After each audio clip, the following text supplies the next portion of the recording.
Good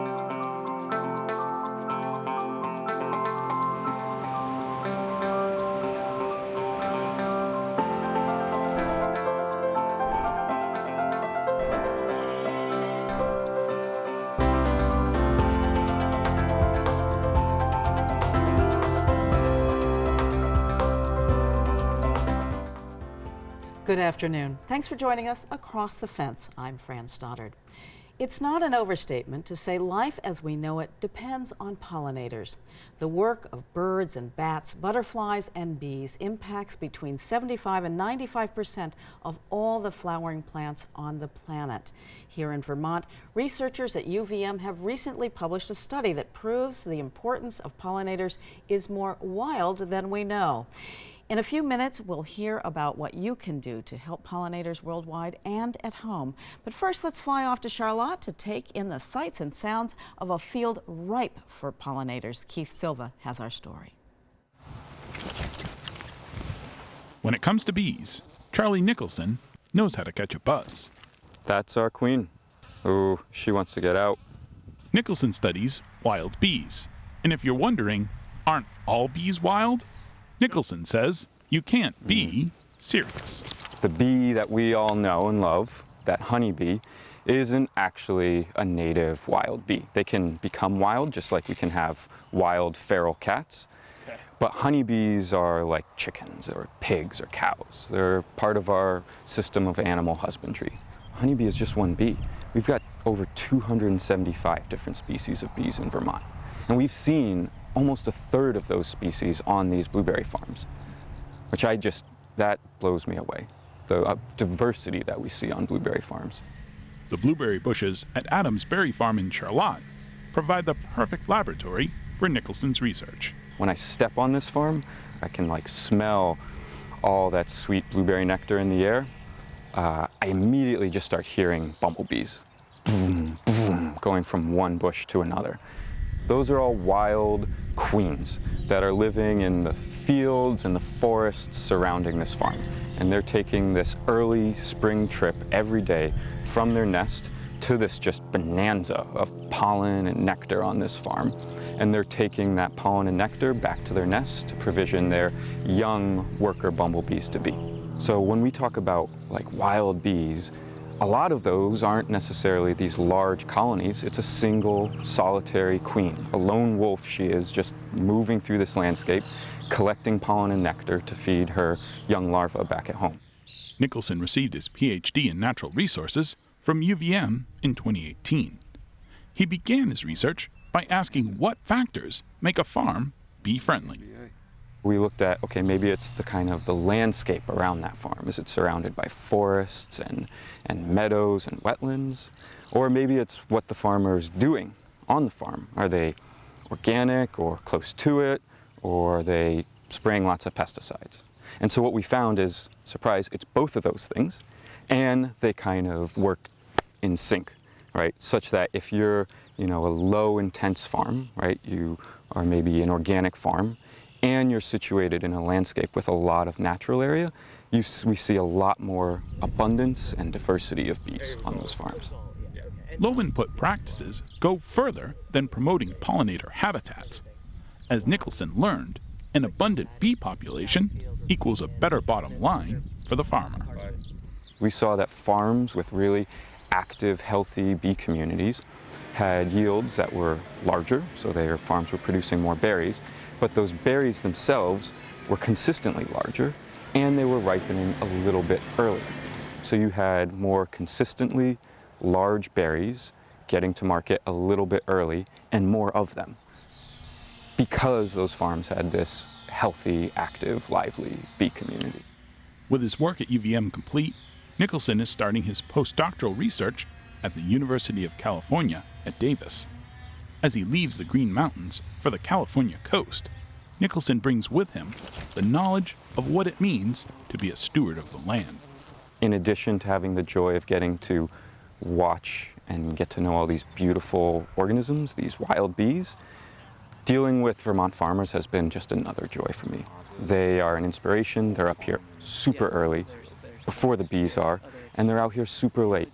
And they care so much about not only their farm, but the landscape around their farm and what their farm means to the other animals that live in these natural areas, but also what their farm means to their neighbors. That it isn't always just, about the bottom line, or it isn't always just about minimizing your impact to nature, right? That you have to balance those things always as a farmer. And I learned that here, and I'll take that with me wherever I go. From the blueberry blossoms to the bees, and from the farmer to the researcher. This is a bee story. That's an A everywhere you look. In Charlotte, I'm Keith Silva with Across the Fence. And Keith had a special story he shared with us a few years ago. Nicholson received a $140,000 National Science Foundation fellowship. The notification was emailed to him, and it accidentally went into his email spam folder. I'm glad to report that he retrieved that email, and he would have gotten the money anyway, but it's a good reminder to always check that spam folder. So joining me now is Taylor Ricketts. He's the director of the Gund Institute for Environment at the University of Vermont. He is a leader in conservation of natural resources, and he's been named one of the world's most cited and influential scientists in the country. Welcome. It's fabulous to have you here. It's great to be here. Thanks for your interest. Yeah. Well, before we talk about your work with environmental scientists, what's it like to work with such a, kind of a rock star like Charlie? It's without a doubt the best part of my job, working with students like Charlie, who just seize on an idea and works so hard for several years to make it come to fruition.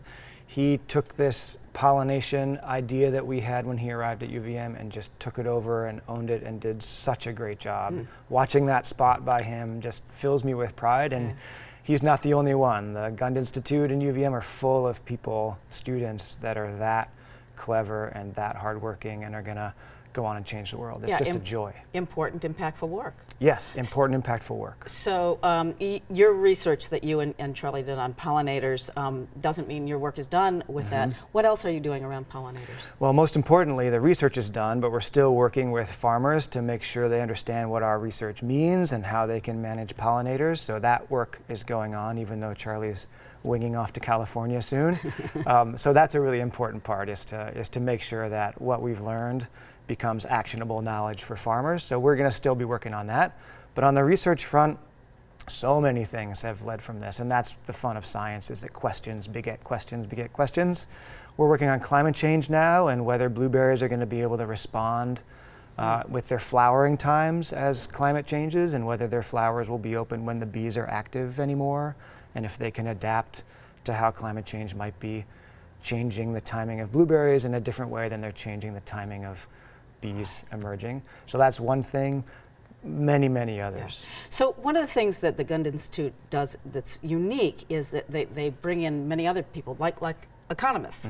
So how does putting an economic value on pollinators help people support and conserve them, and how do you make that connection? Yeah, so this is called ecosystem services, these economic benefits that nature provides to people and our economies and our livelihoods. And it's a big thing that the Gund Institute does for pollination and lots of other things as well. We think it's important because it brings a level of attention to the importance of nature in our everyday lives. You don't have to be a nature lover to understand that water's purer and crops are producing better and lots of other things are happening because of the benefits nature provides us.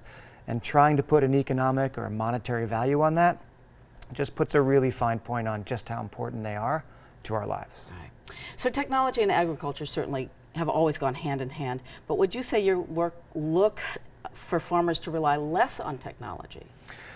I'd prefer to think about this ecosystem services, nature as actually infrastructure that can support our economies just like anything else can. So tractors and irrigation and fertilizer and labor are all things farmers need to produce a crop. Turns out the wild community of pollinators is another such need. It's just natural capital, not built capital, we would call it. And so to me, it's just a smarter form of agriculture, not kind of going back in time, but actually being more aware about the range of things that go into producing a crop, including these inputs from nature. Great. And your research takes you all over the globe. How are other countries dealing with pollinators and these issues? Yeah, so I personally work a lot in Costa Rica and elsewhere in Latin America on the same issues, mostly with coffee instead of blueberries, and the situation is very much the same. A more diverse coffee farm with a more diverse landscape gets more bees and produces more coffee. And that's one of the world's most important crops economically in the world. So a bunch of different countries have crops like this, and a bunch of different countries are learning how to farmers there are learning how to manage their farms to encourage bees and keep this wild benefit on their farm. Well, how can we do that? How do farmers do it? How can we do it at home? How do we encourage bees and pollinators? So this to me is one of the most hopeful things about this story. At the Gund Institute, we work on a lot of intractable global environmental problems. This one, the solution's actually pretty simple and doable, and it works. So that's a really hopeful side. We can all do our part to encourage bees. Bees essentially need three things. They need food, they need a place to live, and they need to not come in contact with pesticides. And we can supply food with wildflower gardens. We can supply places to live with nest boxes that you can get at a hardware store these days. And we can just reduce the amount of pesticides we put on our lawns or our farms or anything. So it's simple to do. You don't need giant areas like a jaguar might need. And I have bees all over my front yard, and they're filling up this nest box as we speak. So it's easy to do in your own land. Right. I love the sound. I hear Yeah, it all me too. spring. It's great. Yep. So, and Gund has also announced recently that it received an anonymous gift called the Apis Fund. Tell us a little bit about that. So it turns out Vermont is this remarkable center of expertise on pollinators and pollination and their conservation and their importance. And so globally, not just about Vermont. And so this donor recognized that and wanted to keep that community growing and continuing to lead on this. So it's setting up a grants fund within the Gund Institute, and will in turn award small grants out to NGOs or universities or organizations, nonprofit ones, that are working to conserve pollinators or to research them or both here in New England and in Latin America, and ideally across those two zones so we can learn from each other. Fantastic. It's so exciting. We will stay tuned in. Okay, thanks All a right. lot. Taylor Rickards, the head of the Gund Institute at the University of Vermont, thank you so much for joining us You're today. welcome. Thank you. And thank you for joining us across the fence. I'm Fran Stoddard.